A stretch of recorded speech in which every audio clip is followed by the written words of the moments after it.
उससे सहन नहीं हुआ। जब तक उसके साथ ये सब होता रहा तब तक वो खामोशी से सब सहती रही। परिवार और छोटे भाई बहनों की खातिर एक लाश बना लिया उसने अपने आप को।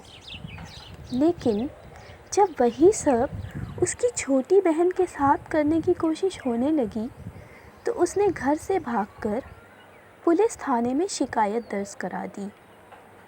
आखिर कैसे उसकी भी अस्मत लुट जाने देती उस राक्षस के हाथों। अनजाने ही कई लोगों को कम से कम कुछ दिनों के लिए रोजी रोटी दे दी उसने। जाने कैसे सूंघ सूंघ कर पत्रकार उस तक पहुंच गए। उसके धुंधले चेहरे के साथ उसकी तस्वीर टीवी पर आ गई।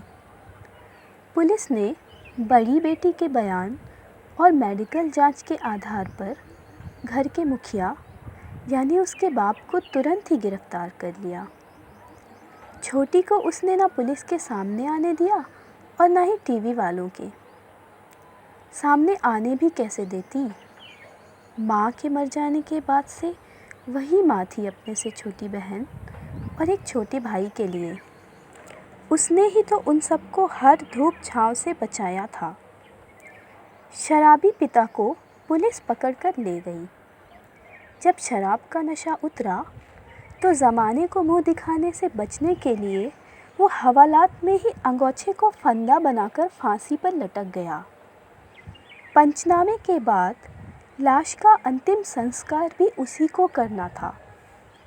रिश्तेदार और संबंधी तो आने से कतराए, लेकिन खानदान के कुछ लोग जमा हो गए। अब तक सबको पता चल चुका था। सब आपस में कानाफूसी कर रहे थे और अर्थी बांधने की तैयारी में लगे थे। हर किसी की नज़र में नफ़रत देखी जा सकती थी। हाँ, नफ़रत, लेकिन मरने वाले बलात्कारी बाप के लिए नहीं।